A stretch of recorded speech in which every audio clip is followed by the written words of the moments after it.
Welcome. How are you, everyone? It's been a while. Where have I been? What have I been doing? What have I been up to? What have you been up to, more likely? Yeah, it's good to see you. We needed to catch up. Hello, Jackie. We needed to catch up, really, to see what's happening in the world.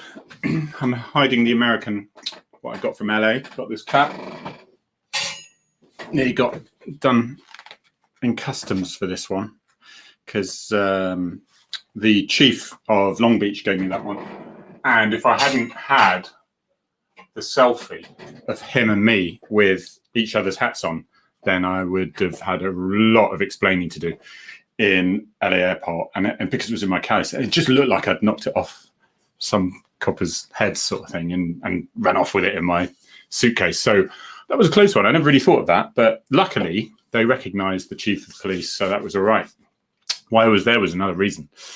Hey, really good to see you. 16 of you already. That's great. Please like and subscribe to the YouTube channel. That'd be good. I'm going to try to do half an hour every week, possibly every week.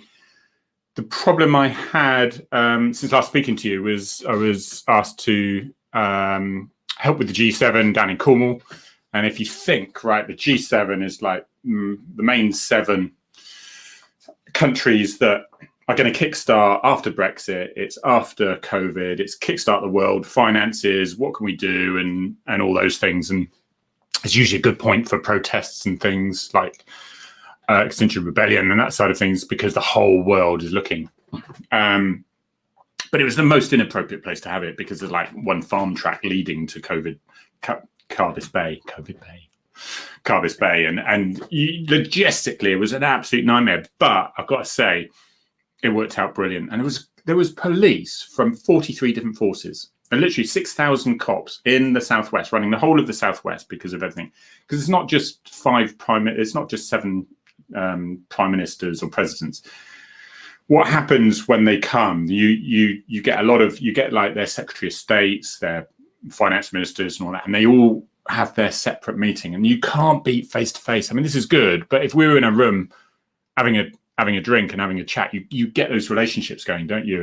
And so, yeah, it costs a lot of money, but in the whole thing of when you think what it's trying to achieve, I was 6 weeks. I was brought in just to deal with the access and the validation certificates and that side of thing. Work with some brilliant people. It was really parachuted in, reading 10 months of emails in a week. And it was really just a good test for any young people who are out there. I was in out of my depth, I thought, and I just thought, well, I'm just going to go for it. I'm just going to use what I think, just lots of research, lots of questions, never taking anything wrong, never feeling stupid that I don't really know, but I don't want to be embarrassed myself, by saying, who's this? What do they do? And what is that? What's that 3-letter abbreviation? And it really was the best thing to do. Because it gets to that point when I stop asking questions and people start asking me questions. And then you think, actually, I think I've got it now, Anyway, it was brilliant. All the police were happy. All the residents were happy. Initially, they were a bit nervous because they were talking about G7, everyone was just coming in when I was brought in to assist with that. And initially, the residents were a bit nervous because they thought, well, you're just taking over, you're blocking everything off. It's going to be, some of the residents were like that. Other residents were like, yeah, put it on the map. We need to, have Carbis Bay on the map. It's next to St. Ives, but nobody really knows about Carbis Bay. And by the end, I didn't hear one negative comment. They wanted the cops back there every year. They loved him. They said, they were brilliant with the kids. The kids made their little warrant cards, were showing the police. And I said, hang on, it didn't get through our security, did it? They're little plastic warrant cards. Danny, I mean, that's really, really good of you. But being a civilian and a year out of the police now, I was walking along the street and hot weather, cold, freezing nights, hot weather, really hot. I was going around with sun lotion and just respraying cops, It was like, back of the neck, yeah, arms, yeah. It was just where everyone had a smile on their face. They were knackered. They hadn't been, by the time they traveled back to their accommodation, they feed themselves. Food was good. Then they go to bed and whatever and wake up the next morning to go and do it all again. I didn't hear a negative comment. And us cops, well, when I was a cop, we're the best for moaning. Honestly, we just love moaning. But there was no moaning. I think there's going to be a few requests to join the Devon and Cornwall Police because I think some of the ones in the inner cities were thinking, they were looking around at the blue sky, beautiful coastline, the happy residents, and who weren't throwing fridge freezers at them from blocks of flats. And I think they were thinking, why have I been where I am for 15 years? But, you know, local police, we have our own problems as well. Devon and Cornwall, we just have less cops to deal with it. Hi, Thomas. Nice to see you. Any probation tips? Be yourself, Jordan. Find out what you're good at. You'll have a good idea whether you're really good at talking to people, if you're really good at sorting out intel, if you're really good at just learning lots of information, or you're just better with negotiating confrontation on the streets or whatever. You know, are you the peacemaker in your group of friends if somebody gets a bit drunk and leery or whatever? Or find your skills, because your skills will be very different from mine, and you really do need to make the most of your own skills. That's the best of it. Hi, Tom. I thought it was Tom because it says Tom, and you say, hi, it's Tom. Good to see you. How are you? Thank you. Yeah, I've been at a couple of interviews recently. Enjoyed the interviews this week. Thank you. I did a Radio Cornwall interview. It's a bit like this. You just have a bit of a chat, a bit of a laugh. Really good people in Radio Cornwall and Radio Bristol. And they were great. They asked me, is it cream on jam or jam on cream? I said, well, I work in Devon, but I'm a Cornish lad, so clearly it's cream on top, you know. If anyone asks you, you see this on Twitter, whether it's one or the other, you will get a massive thread. I mean, those people are they're very adamant about it. It should be Cornish cream on top. And the reason is it's common sense, because jam melts. No, cream melts much earlier than jam if it's on a warm scone. And so you want to separate the two. Otherwise, you get soggy old cream with rock hard jam. No, it's simple. Cream on top, Cornish way. Just finished initial training. This is really good to see, Jordan. Nice to see you again, Harry. Just finishing initial training and joining station next week. That is exciting. Please let us know how you get on, unless it's really bad and then you can just lie about it. It won't be really bad, Jordan. You will get on like a house on fire. I have no doubt at all. Be yourself, enjoy it, ask lots of questions, offer to make the cup of tea, and you'll be everyone's hero. All right? Because everyone's too scared to ask new people to make cups of tea now, or for the time they were, in case they got accused of being bullies or something. You know what it's like. But yeah, all that stuff. So that is my probationer tips is just be yourself. You're going to deal with it a completely different way than I did, and probably a lot better than I did, to be honest. Those who don't know, that was my first book, Firearms and Fatals, which is basically an autobiography of 30 years in policing. That is on Amazon, Firearms and Fatals. And I've got a new baby out, that one, but it's not quite, it hasn't got the grey stripe on. It's just, that's the only one I can get at the moment. That says not for resale, because that was a sample. But you can actually see, there's the actual book. I'm really pleased with it, actually. There's some really good reviews coming out. And that's what I was doing the interviews for Radio Cornwall, Radio Bristol, because The Cornish Scoop is a novel. And you think, well, I don't read novels. But I let you into a secret, right? Don't tell anyone, but it's pretty much real life. It meant that I could mix things around a bit and I could chuck a little bit stuff in, but all the plot and all the little bits, you got a real long, the whodunit at the end type thing, which is still sort of true, not quite to the level of that, but the same as well. I wanted to the people who have been to Cornwall and remember those childhood beach holidays they had, you know, that smell of suntan lotion and the sand and you remember rubber dinghy smell, the rub on that. Oh, just get addicted. A bit like opening magazines and smelling them. They look quite nice. But the ice cream, going on that hot beach, going in the water when you're freezing cold, just drying off naturally in the sun. It's what I did as a kid. It was my playground was the beach. Very lucky on the North Cornish coast, and that's where that book is based.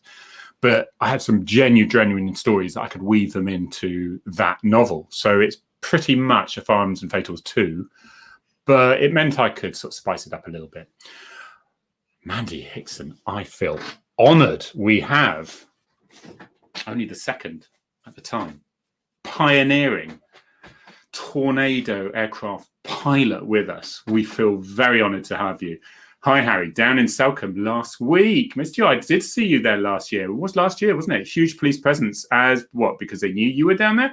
As decapitated body had been found. Shocking. Oh dear, we'll have to talk about that a little bit later. I'll see that a little bit later. That is shocking.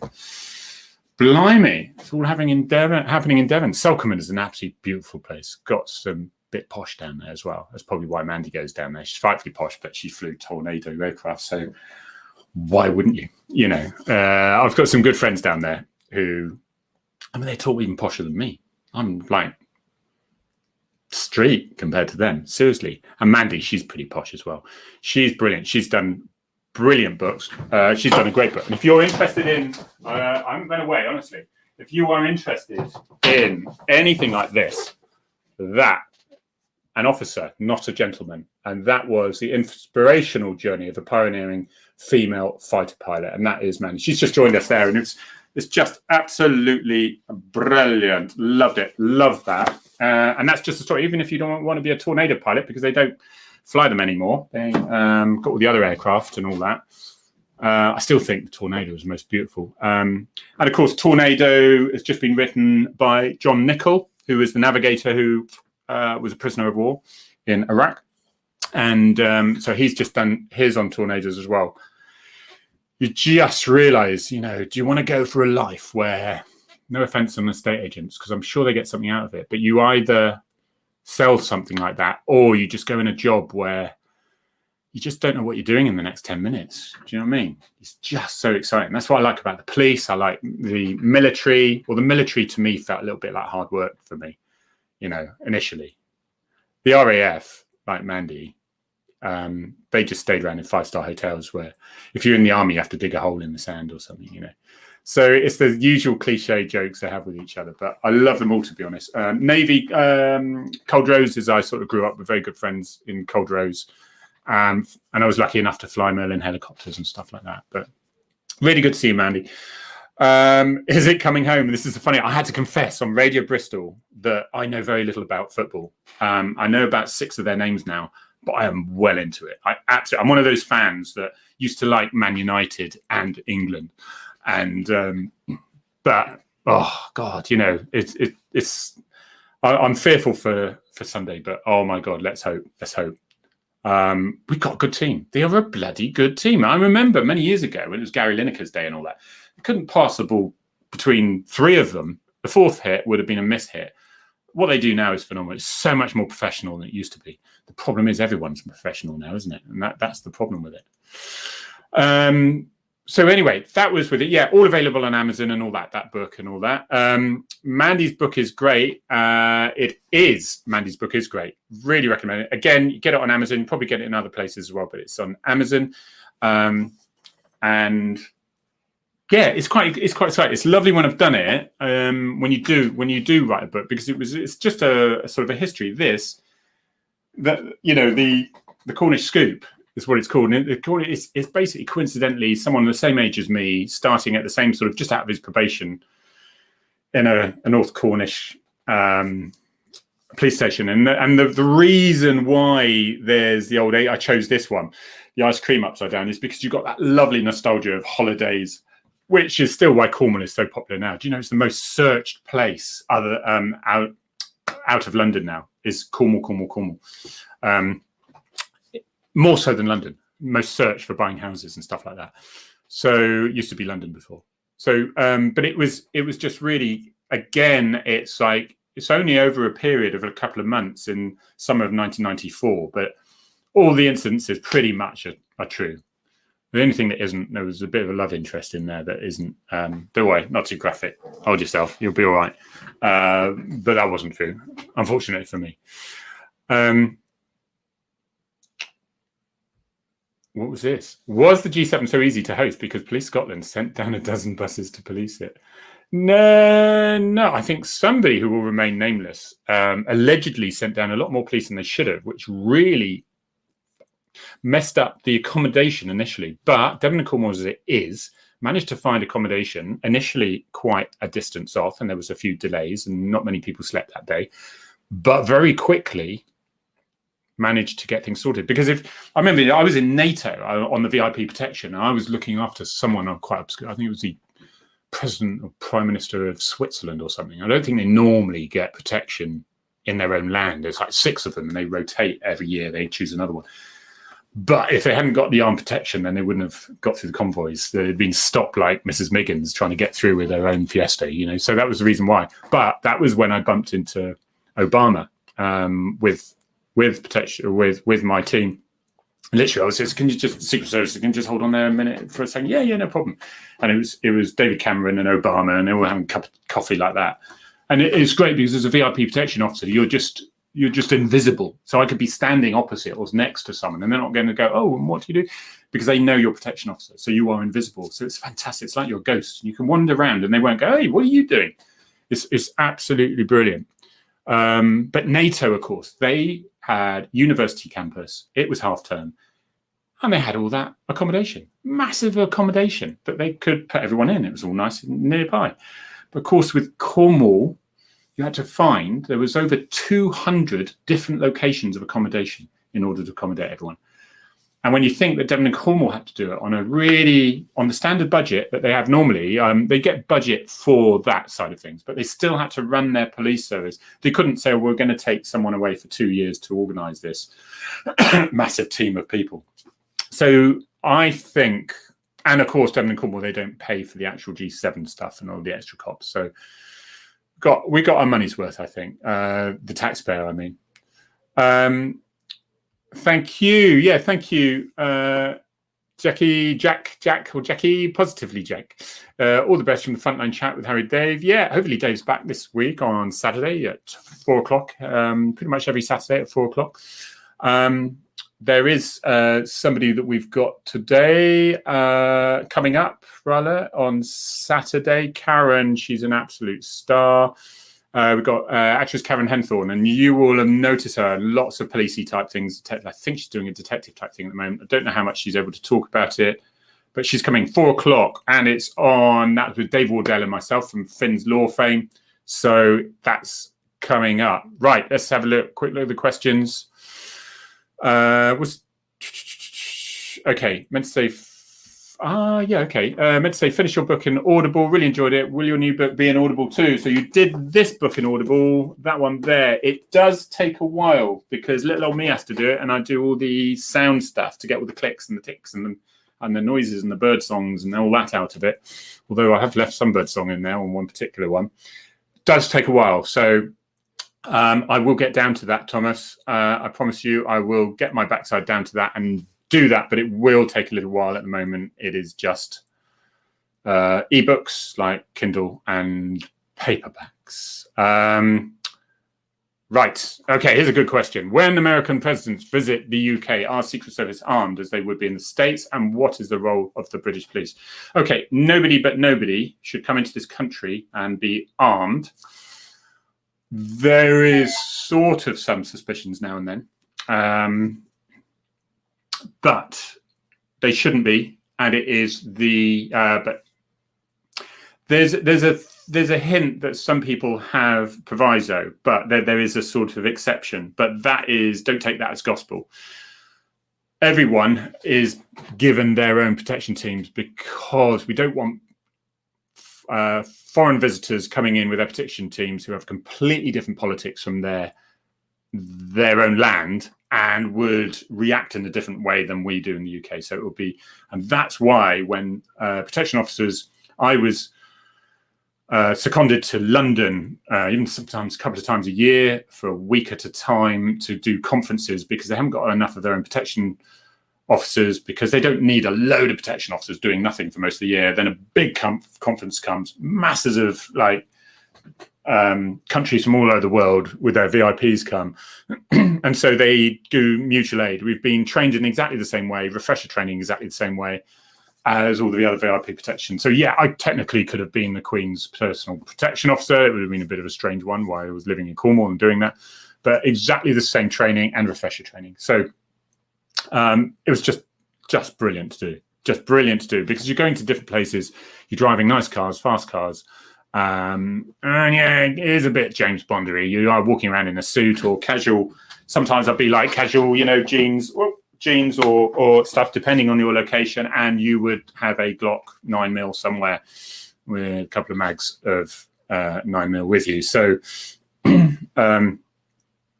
So the answer is anyone coming in, the Americans shouldn't be, probably are not, maybe. But they know a little bit further up line, but we would take it as if they weren't. Certainly any other countries would not be, that's for sure. Hopefully that answers your question. Pete, thank you. Late to the conversation, Harry. Hope's all well. Good luck with the book. Thank you very much, John. Always good to talk to you. And if let's have to meet up with you, pint with you someday, dog handler. What have we got? We're making this only a half an hour, 9 minutes, okay, guys? So it is, we'll keep it short and sweet so it doesn't hold everyone up too much. So not just a huge cocktail booze up and a dogged up cruise ship then, quality journalism from the usual papers again. Look, all I can say is 99.9% of those officers were shattered and there was no booze available on there. And I heard of a couple of things, but I think when you've got thousands and thousands of people, and then it's like with any business, it's like somebody goes over the top, and they will be dealt with on as far as the professional standards is concerned. If you breach your code of ethics and that side of things, then that will happen. But people are human beings, and they're silly sometimes. I know absolutely zero about this. I did hear some couple of things, but generally I have to admit from what I heard on there, which is from everyone, they were knackered. They'd be literally, you're standing in the sun, you go and you have a 20-minute break, you come out again, you do standing in the sun, standing with full uniform, body armor, seeing these massive convoys go by, see, oh, there's the president of America again. Oh yeah, okay, USA, and there's he's seen him 4 times today, and 19 vehicles in their convoy. I videoed when I was free. So it was the most amazing time, and I think it did PR for Britain and for cops, because people are going like, oh, the cops are right. They're nice, aren't they? Because all we've heard is that they're really horrible, nasty people on the media, if you listen to that. But they were actually really nice. I like them to be here more often. It was funny listening to the interviews on Radio Cornwall when I was driving away, thinking, got away with that one. Because they gave me a job that would have been really obvious if I'd messed it up. So that was slightly worrying. A lot of hard work, but yeah, I'm out. 6 weeks. People go, oh, you're here now. You'll be here forever. No. Okay. So that Jordan. So no, not just a huge cocktail party. PC Trees or Trevy. Yeah, exactly. There's so much more there because PC Trees is nicknamed Trevy. It's like it's a real Cornish name, that really. And there is a lot more. There's a lot more I could do, because basically he could move from station to station, similar to what I did, and even departments later on. And when I think of a station and where I was, I go, I remember this happening there. Oh, that was hilarious when that happened. Oh, that was funny. And then the best thing is you can, if it was non-fiction, so if you're talking about this is what happened, you've got to be very strict with the truth. You can't embellish it. You can't build it up more than it was, and you can't move it from one place to another to make it fit in with another situation. But with fiction, you've got freedom. And it also means that people say, well, that's terrible. How could you have done that in the police? I want to make a complaint, even though it happened 25 years ago. Nothing bad. It was nothing malicious or anything, but, people just like making complaints, don't they? Because they hate the police. By saying fiction, I was saying, well, you prove it happened. I'm never saying it happened. So that's where we are with that. It's a national standard throughout the UK, so far as I'm aware. What's that one, John? What are you talking? What's that national standard for? Let's see what you were talking about. The state of cocktails. President, I don't know what you're saying on that one, but so okay, we are coming up. We've got 5 minutes left. Oh yeah, after G7, got a little bit ill. I'm never ill. And I must have taken about probably 10 days sickness in 30 years. And one of those was migraine. And one of those I couldn't drag myself out of bed because it was and it was on a bank holiday where you earn more money. And I just couldn't get out of bed. But yeah, and it just shows with the G7, not having enough drinks, getting too hot, infection, and took me out for a week. And it wasn't COVID. I tested COVID and I did all that. And but yeah, so that's why I've been off the radar for a little bit. But yeah, no, good as gold now. I've got a bit of a cough, one of those dry coughs that I feel so guilty when I'm in public. Oh my God. It's like, it's not COVID, honestly. It's not, because I've tested myself pretty much every other day at the moment. So there we are with that. That's quite. We've got protecting officer. Yes, protection officer. So basically, what is really good about the College of Policing, and you hear a lot of complaints about it, because College of Policing, they're going into all the degrees and stuff like that. But what's really good is they have a national standards, just as John says. So any training in the police, whether it's surveillance, whether it's driver training, whether it is VIP protection courses, even though these courses might be dotted around the country in different police forces, different training locations, they have to very accurately follow the set criteria for these courses. So it means that when I was working for the Olympics, I was working with Dorset and Wiltshire with their armed response officers. And I had a quick check to say, right, okay, building searches, what do you do? With bing, bing, bing. Exactly the same. Exactly the same. So it really, that is what's really good. And that's what's really professional, I think, about the police. Even though with all these different police forces, the standard is the same. And if you don't meet these criteria, and these are the assessment criteria that you have, and this is qualification shoots for shooting, that are set across the board. So yeah, it is, you can have confidence that you can't say, well, your force is worse than ours or ours is better than yours, because if you don't score the marks on the day, that's it. You're off. You haven't got it. Mark, I never know if people are being sarcastic about this. Mark Twist, lovely to see you. How are you? I haven't spoken to you for a little while. Have you written a new book? Hope you well and good. I don't know if people are being sarcastic, because when I was ever talking about this, oh really? Have you written a new book? Have you written a book? I never knew you'd written a book. They were like saying, yeah, shut up, Harry. You keep going on about your book. But do you still advise? What I do advise, I don't know, what do you mean on consultancy side of things? Yeah, do that a little bit of. There's not masses of it around, but happy to do that. I do sort of conferences, a couple of theatres coming up later on. This Q&A sort of policing is a brilliant Arthur Smith, who's a comedian, his dad was a police officer in the 1950s. And he said he was so nice he didn't like arresting people, and he does this brilliant. If you get Grumpy Old Men, he comes from and he's on some various panel shows and things like that. He's a lovely man. He's very, very funny. So I'm going to see him in December sometime, but he's going to do a thing, and then me and Dave and a couple of others will be on a panel talking about certain things, which is just going to be fun. It's going to be fun. On response tactics. Do I advise on response tactics?